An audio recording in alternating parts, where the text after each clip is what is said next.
প্রথমেই জানিয়ে দেব, এপস্টেইন কেলেঙ্কারিতে নাম এসেছে সাবেক প্রধানমন্ত্রী শেখ হাসিনার ও বিএনপি নেতার। এরপর জানিয়ে দেব, এপস্টেইন কেলেঙ্কারিতে গদি ছাড়তে হবে মোদির, এবার কি হবে শেখ হাসিনার। জামাত আমিরের বিরুদ্ধে রাষ্ট্রপতির গভীর ষড়যন্ত্র ভাস, থাকবে প্রমাণসহ বিস্তারিত। জামাত শরিয়া দিয়ে দেশ চালাতে পারবে না, আমেরিকার সাথে গোপন বৈঠক কেন, বললেন চরমোনাই পীর। জামাতে যোগ দিলেন মিজানুর রহমান আজহারি। নির্বাচনের আগে নতুন কৌশল, জনমনে প্রশ্ন। আসসালামু আলাইকুম, খবর পড়ছি সাথী খাতুন। এতক্ষণ শুনছিলেন শিরোনাম, এবার বিস্তারিত। দেশের রাজনীতিতে আবারও এক বিস্ফোরক বিতর্ক। সামাজিক যোগাযোগ মাধ্যমে ছড়িয়ে পড়া একটি ঘটনায় তোলপাড় রাজনৈতিক অঙ্গন, ক্ষুব্ধ সাধারণ মানুষ আর বিভক্ত মতামত। জামায়াতে ইসলামীর আমিরের ভেরিফাইড টুইটার, বর্তমানে এক্স অ্যাকাউন্ট থেকে নারীদের নিয়ে প্রকাশিত হয়েছে চরম কুরুচিপূর্ণ ও আপত্তিকর মন্তব্য। যে মন্তব্যগুলো পড়ে অনেকেই বিশ্বাস করতে পারছেন না এগুলো কি সত্যিই একজন ইসলামী দলের প্রধানের ভাষা। ওই টুইটগুলোতে দাবি করা হয় যেসব নারী ঘরের বাইরে কাজ করে তারা নাকি পতিতার সমতুল্য। একটি ইসলামী রাজনৈতিক দলের শীর্ষ নেতার অ্যাকাউন্ট থেকে এমন বক্তব্য স্বাভাবিকভাবেই দেশ জুড়ে সৃষ্টি করেছে তীব্র প্রতিক্রিয়া। সামাজিক যোগাযোগ মাধ্যমে শুরু হয় ঝড়। অনেকে প্রশ্ন তুলছেন, ইসলাম কি নারীদের কাজ করাকে অপরাধ মনে করে, নাকি এই বক্তব্য ইসলামের নামে একটি ভয়ঙ্কর বিকৃতি? এই প্রশ্নের মধ্যেই দ্রুত প্রতিক্রিয়া জানায় জামায়াতে ইসলামী। দলটির পক্ষ থেকে স্পষ্ট ভাষায় জানানো হয়, এই পোস্ট জামায়াতের আমিরের নয়, তার টুইটার অ্যাকাউন্ট হ্যাক করা হয়েছে এবং এই বক্তব্য জামায়াতের আদর্শ, ইসলামী মূল্যবোধ ও আমিরের ব্যক্তিগত অবস্থানের সম্পূর্ণ বিপরীত। জামায়াতের নেতারা বলেন, ইসলাম নারীদের সম্মান দিয়েছে, অধিকার দিয়েছে, কাজ করার সুযোগ দিয়েছে। ইসলামের ইতিহাসেই নারী ছিলেন ব্যবসায়ী, শিক্ষক, সমাজনেত্রী। সুতরাং নারীদের নিয়ে এমন অবমাননাকর মন্তব্য জামায়াত কখনো সমর্থন করতে পারে না। কিন্তু প্রশ্ন থেকেই যায়, যদি অ্যাকাউন্ট হ্যাক হয়ে থাকে তাহলে কারা করল, আর উদ্দেশ্যই বা কী? এখানেই ঘটনাটি নেয় নতুন মোড়। জামায়াতে ইসলামীর পক্ষ থেকে তোলা হয় এক গুরুতর অভিযোগ। তাদের দাবি, এই হ্যাকিং কোনো সাধারণ সাইবার অপরাধ নয়, বরং এটি একটি পরিকল্পিত রাষ্ট্রীয় ষড়যন্ত্র। দলটির অভিযোগ অনুযায়ী রাষ্ট্রপতির দপ্তর থেকেই জামায়াতের আমিরের টুইটার অ্যাকাউন্ট হ্যাক করা হয়েছে। উদ্দেশ্য একটাই, জামায়াতকে নারী বিদ্বেষী, চরমপন্থী ও ইসলাম বিরোধী হিসেবে তুলে ধরা। এই অভিযোগ প্রকাশে আসার পর দেশের রাজনৈতিক অঙ্গনে শুরু হয় নতুন উত্তেজনা। অনেকে এটাকে বলছেন দেশের রাজনীতিতে সাইবার যুদ্ধের নতুন অধ্যায়। তবে এখনও পর্যন্ত রাষ্ট্রপতির দপ্তর থেকে এই অভিযোগের কোনো আনুষ্ঠানিক জবাব পাওয়া যায়নি। সরকারি কোনো সংস্থাও বিষয়টি নিয়ে প্রকাশ্যে কিছু বলেনি।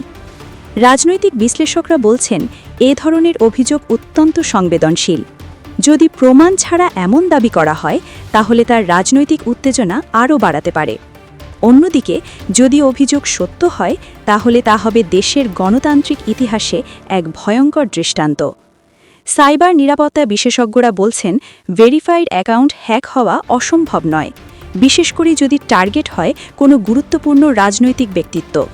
তবে হ্যাকিংয়ের উৎস নির্ধারণ করতে প্রয়োজন ডিজিটাল ফরেনসিক তদন্ত।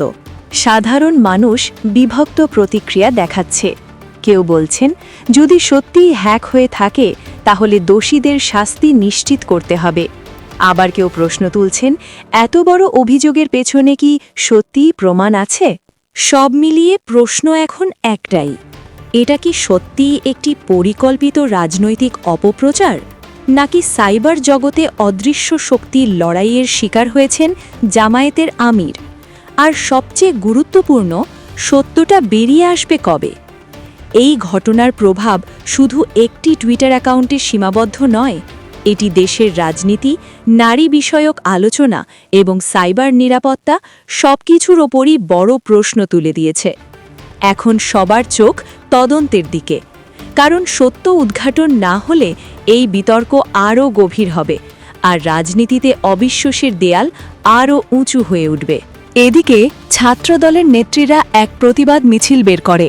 তারা বলে, জামায়াতের আমির যে অপরাধ করেছে তা ক্ষমার অযোগ্য, তাকে মহিলাদের পা ধরে ক্ষমা চাইতে হবে। একজন মানুষ যিনি খুবই বিনয়ী ভদ্র 5 ওয়াক্ত নামাজ পড়ে বাংলাদেশ সবচেয়ে বড় ইসলামী দলের প্রধান তিনি কি এরকম একটা কুরুচিপূর্ণ মন্তব্য করতে পারে তাও আবার নির্বাচনের ঠিক আগে বাংলাদেশের রাজনীতি ও ধর্মীয় অঙ্গনে এক নতুন অধ্যায়ের সূচনা যে নামটি দীর্ঘদিন ধরে দেশের লাখো তরুণের কাছে পরিচিত যিনি ছিলেন শুধুই একজন ইসলামী বক্তা আজ সেই নামটি সরাসরি যুক্ত হল রাজনীতির সঙ্গে হ্যাঁ বলছি জনপ্রিয় ইসলামী বক্তা মিজানুর রহমান আজহারীর কথা তিনি আনুষ্ঠানিকভাবে যোগ দিয়েছেন বাংলাদেশ জামায়াতে ইসলামীতে এই ঘোষণার পর থেকেই দেশ জুড়ে শুরু হয়েছে আলোচনা বিতর্ক আর নানা বিশ্লেষণ কেন আজহারী জামায়াতে যোগ দিলেন এতে কি পরিবর্তন আসবে দেশের রাজনীতিতে আর সবচেয়ে বড় প্রশ্ন এটা কি শুধুই দলীয় রাজনীতি নাকি এর পেছনে আছে আরও বড় কোনো কৌশল মিজানুর রহমান আজহারী এই নামটি নতুন করে কাউকে পরিচয় করিয়ে দেওয়ার প্রয়োজন পড়ে না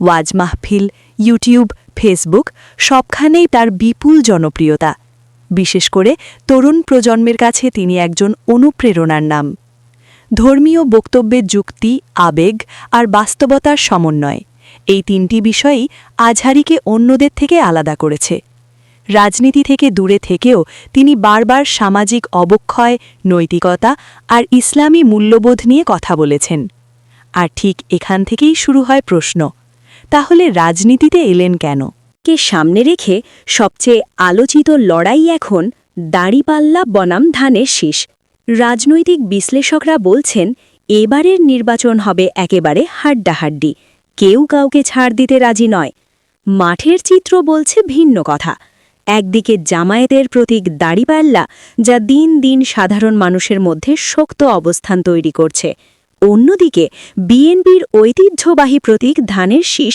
যারা তাদের পুরনো ভোট ব্যাংক ধরে রাখার লড়াইয়ে ব্যস্ত গ্রাম থেকে শহর চায়ের দোকান থেকে সামাজিক যোগাযোগ মাধ্যম সবখানেই এখন একটাই প্রশ্ন শেষ হাসি হাসবে কে দাড়িপাল্লার পক্ষে যারা কথা বলছেন তারা বলছেন জামায়াত এবার ন্যায়ভিত্তিক রাজনীতি দুর্নীতিমুক্ত রাষ্ট্র আর আদর্শিক নেতৃত্বের বার্তা নিয়ে মাঠে নেমেছে বিশেষ করে তরুণ ভোটারদের মধ্যে তাদের জনপ্রিয়তা চোখে পড়ার মতো অন্যদিকে ধানের শীষের সমর্থকদের দাবি বিএনপি এখনও সবচেয়ে বড় গণতান্ত্রিক শক্তি দীর্ঘ আন্দোলন ত্যাগ এবং সরকার বিরোধী অবস্থানের কারণেই শেষ পর্যন্ত মানুষ ধানের শীষেই ভোট দেবে তবে বাস্তবতা হল এবার আর একতরফা কোনো সমীকরণ নেই ভোটের মাঠে প্রতিটি এলাকা প্রতিটি ভোট হয়ে উঠছে অত্যন্ত গুরুত্বপূর্ণ রাজনৈতিক পর্যবেক্ষকরা বলছেন এই লড়াইয়ে জয় পরাজয় নির্ভর করবে